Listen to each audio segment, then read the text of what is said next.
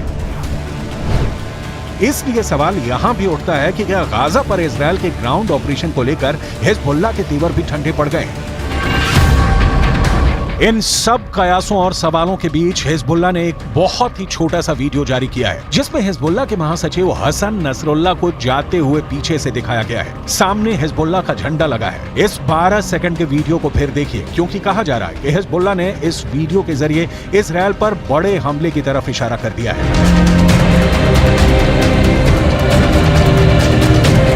Iran भी अपनी तैयारी पूरी रखना चाहता है। ईरान ने युद्धाभ्यास में अपने तोपखाने की ताकत भी दिखाई है। ये है ईरान की चलती फिरती तोप, नाम है राद 2।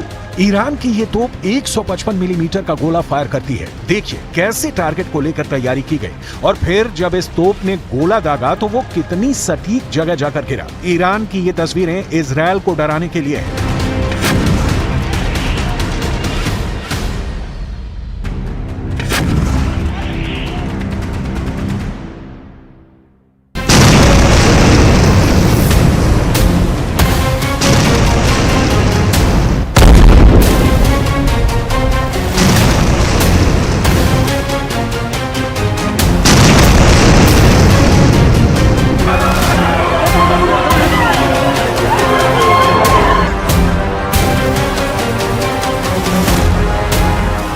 क्योंकि गाजा में बड़ी तबाही हो रही है। गाजा में इजरायल के बम फट रहे हैं। उत्तरी गाजा का कोई मोहल्ला, कोई गली बाकी बची नहीं जो इजरायल के धमाके से गूंजी ना हो। गाजा ने इतनी लाशें पहले भी देखी हैं,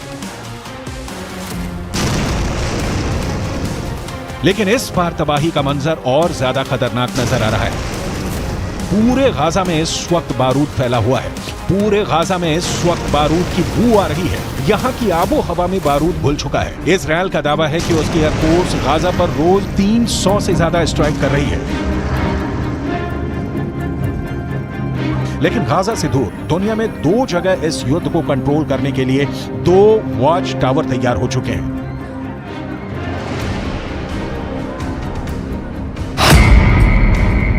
एक है भूमध्य सागर, जहां अमेरिका ने समुद्री बेड़े तैयार कर दिए हैं, तो दूसरा है वारस की खाड़ी, जहां चीन ने अपने 6 जंगी जहाज तैनात कर दिए हैं। एक तरफ अमेरिका इजरायल को बचाने पहुंच गया है, तो दूसरी तरफ चीन की तैनाती बताती है कि उसने ईरान को सुरक्षित रखने के लिए अपनी मसल पावर दिखानी शुरू कर दी है।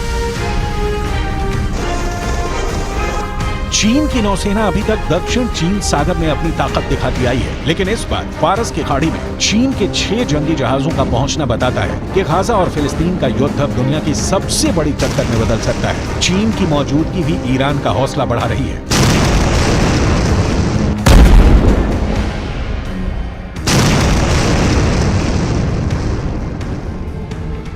फिलहाल हर जगह ईरान के ऐसे ही वीडियो की चर्चा हो रही है और सब ये जानना चाहते हैं कि ईरान अब गाजा पर बमबारी को लेकर इजरायल के खिलाफ क्या कर सकता है। सबसे बड़ी बात समझने वाली ये है कि ईरान नहीं चाहेगा कि ये युद्ध उसकी जमीन तक पहुंचे और ज्यादा से ज्यादा एक्शन हिजबुल्लाह की तरफ से हो, लेकिन फिर भी उसने अपनी तैयारी पूरी कर ली है, क्योंकि इजरायल पर ईरान का हमला हुआ तो उसे रौंदने के लिए अमेरिका की 40,000 सेना पहले से ही खाड़ी देशों में मौजूद है।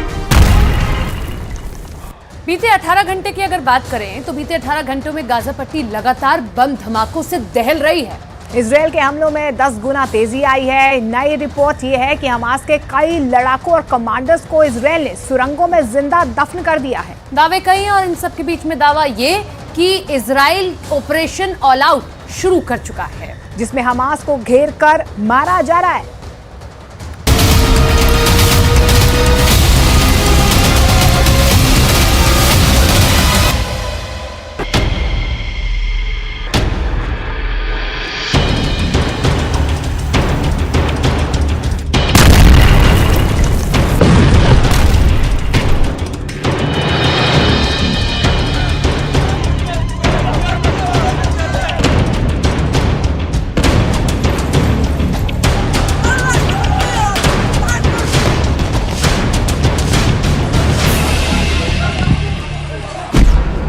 गाजा पट्टी में ऑपरेशन ऑल आउट शुरू। ईरान, सीरिया, तुर्की, जॉर्डन, लेबनान और मिस्र को लग रहा था कि इजरायली सेना जमीन पर जंग करने से डर रही है, लेकिन गाजा युद्ध के ठीक 20 दिन बाद इजरायली सेना ने ऐसा सर्वनाश गाजा में मचाया है कि अब तक गाजा में हमास के 25 से ज्यादा टॉप कमांडर मारे जा चुके हैं, जबकि लेबनान बॉर्डर पर हिजबुल्लाह के 48 से ज्यादा लड़ाके मारे जा चुके हैं। हम आपको दिखाने जा रहे हैं कि कैसे इजरायल ने गाजा पट्टी के उत्तरी इलाके में जमीन, आकाश और समंदर के रास्ते हमास लड़ाकों को रौंदना शुरू कर दिया है। हम आपको ये भी बताने जा रहे हैं कि क्यों प्रधानमंत्री नेतन्याहू ने कहा कि गाजा में दूसरे चरण का युद्ध शुरू हो चुका है और अब इजरायल की आईडीएफ ऑपरेशन ऑल आउट से पूरे गाजा में मौजूद हमास लड़ाकों को जमीन में जिंदा ही दफन करने लगी है।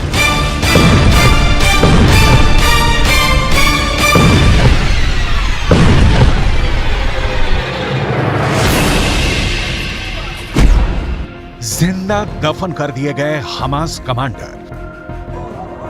7 अक्टूबर के बाद से हमास लड़ाकों को इजरायली सेना ने एक भी मौका नहीं दिया है कि वो इजरायली सेना और नागरिकों को तबाह और बर्बाद कर पाएं। 3 हफ्ते से ज्यादा की जंग में 9500 से ज्यादा लोग मारे जा चुके हैं। 1405 इजरायलियों की मौत हो चुकी है, जबकि इजरायली सेना के 321 जवान मारे जा चुके हैं। वहीं हमास लड़ाकों और फिलिस्तीनियों की मौत का आंकड़ा 8000 से ज्यादा हो चुका है। ये मौतें तो सिर्फ ट्रेलर है, असली सर्वनाश 18 घंटे पहले शुरू हो चुका है। इजरायल की आईडीएफ ने ऑपरेशन ऑल आउट के जरिए जो विनाश लीला गाजा पट्टी के उत्तरी इलाके में शुरू की है, वो वाकई में रूह को कपा देने के लिए काफी है। देखिए इजरायली सेना कैसे गाजा में बड़ी इमारतों के नीचे मौजूद हमास की सुरंगों में मौजूद लड़ाकों को जिंदा ही दफन कर रही है।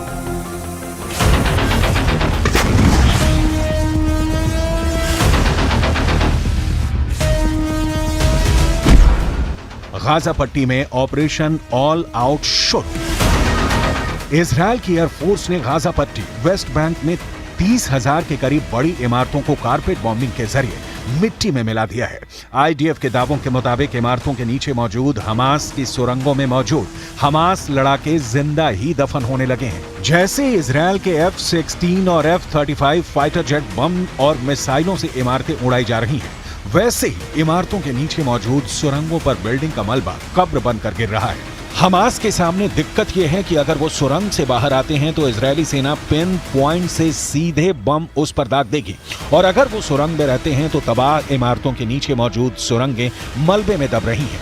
आईडीएफ के मुताबिक अब सुरंगों में मौजूद कम से कम हमास के 25 टॉप कमांडर और उनके पूरे परिवार मारे जा चुके हैं, जबकि 500 के करीब हमास लड़ाके जिंदा ही सुरंगों में दफन हो चुके हैं, जो अब कभी भी सुरंगों से बाहर नहीं निकल पाएंगे।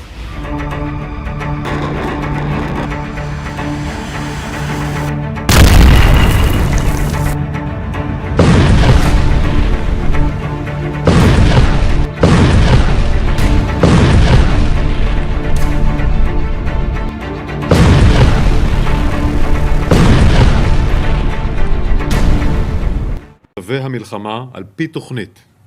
אנחנו מרחיבים בהדרגה את הפעילות הקרקעית ואת היקף הכוחות שלנו ברצועת עזה.